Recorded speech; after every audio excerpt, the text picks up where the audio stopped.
25 videos almost வந்து எல்லாருக்குமே வந்து at some point of time வந்து பேக் பெயின் அப்படின்ற ஒரு விஷயம் வந்திருக்கும். வந்து நீங்க பேக் பெயின் இருந்துச்சுன்னா எப்ப நீங்க டாக்டர் இமீடியட்டா பார்க்கணும், எப்ப நீங்க வந்து 2-3 வாரம் கழிச்சு பார்க்கலாம், எப்ப நீங்க டாக்டர் பார்க்க வேண்டாம் அப்படின்ற விஷயம் நம்ம வந்து டிஸ்கஸ் பண்ணலாம். சப்போஸ் நீங்க வந்து ஒரு ரோட் டிராஃபிக் ஆக்சிடென்ட்ல உங்களுக்கு ஆக்சிடென்ட் ஆயிடுச்சு, பேக் பெயின் வந்துருச்சு, இல்ல மேல இருந்து கீழே விழுந்துட்டீங்க, இல்ல உங்களுக்கு அடிபட்டுருச்சு, ஏதோ ஒரு கேம் விளையாடும்போது நான் கீழே விழுந்துட்டேன் அப்படின்ற சிச்சுவேஷன் வரும்போது பேக் பெயின் இருந்துச்சுன்னா கண்டிப்பாக நீங்க டாக்டரை பார்க்கணும். நம்பர் 2, சப்போஸ் எனக்கு பேக் பெயின் ரொம்ப நாளா இருந்துட்டு இருக்கு அண்ட் திடீர்னு பாத்தீங்கன்னா எனக்கு வந்து யூரின்லயோ இல்ல மோஷன்லயோ கண்ட்ரோல் இல்ல யூரினோ மோஷன் வரமாட்டேங்குது அப்படின்னா நீங்க இமீடியட்டா டாக்டரை பார்க்கணும். இப்ப நீங்க வந்து ஒரு ஷெட்யூல்டு விசிட், அதாவது எனக்கு பேக் பெயின் இருந்துட்டே இருக்கு, நான் டாக்டர் பார்க்கணும், அப்பாயின்மெண்ட் ஃபிக்ஸ் பண்ணி நான் டாக்டர் பார்க்கலாம்னு இருக்கேன் அப்படின்னா அது எந்தெந்த சிச்சுவேஷன்ஸ் அப்படின்னா, நம்பர் 1, எனக்கு வந்து ரொம்ப நாளா ஒரு 6 வீக்ஸ் மேல பேக் பெயின் இருந்துட்டே இருக்கு and it is going very சிவியரா வந்து சமயத்துல வருது, சமயத்துல வந்துட்டு பேக் பெயின் வந்து கம்மியாகுது, ஆனா பர்சிஸ்டன்டா பேக் பெயின் இருந்துட்டே இருக்கு அப்படின்னா நீங்க you can make a scheduled doctor visit. Number 2, எனக்கு பேக் பெயின் இருக்கு, அதே மாதிரி காலுக்கு வலி பரவுது இல்ல கால்ல மறுத்து போகுது அப்படின்னா கண்டிப்பா நீங்க டாக்டரை பார்க்கணும் and this can also be a scheduled visit. Number 3, எனக்கு பேக் பெயின் இருக்கு ஆனா இன்டென்ஷனலா வெயிட் லாஸ் பண்ணல, ஆனா எனக்கு வெயிட் லாஸ் ஆகிட்டே இருக்கு அப்படின்னா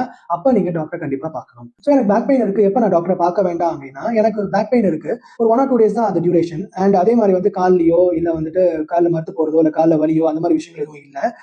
அதே மாதிரி வந்துட்டு எனக்கு வந்து பவல் அண்ட் பிளாடர், அதாவது வந்துட்டு யூரின் மோஷன், இதெல்லாம் இந்த இஷ்யூஸுமே இல்ல அண்ட் ஐ ஃபீல் தட் வந்துட்டு இந்த நான் ஒரு லாங் டிராவல் பண்ணேன், ரொம்ப நேரம் உட்காந்துட்டு வேலை பார்த்தேன், இல்ல ஒரு ஃபால்ட்டி பெட்ல நான் படுத்து தூங்கி எழுந்தேன். ஸோ இந்த மாதிரி சிச்சுவேஷன்ல இருக்கும்போது you still can wait for at least 3 to 5 days for your back pain to settle. Stay tuned and stay aware. Let's see another video.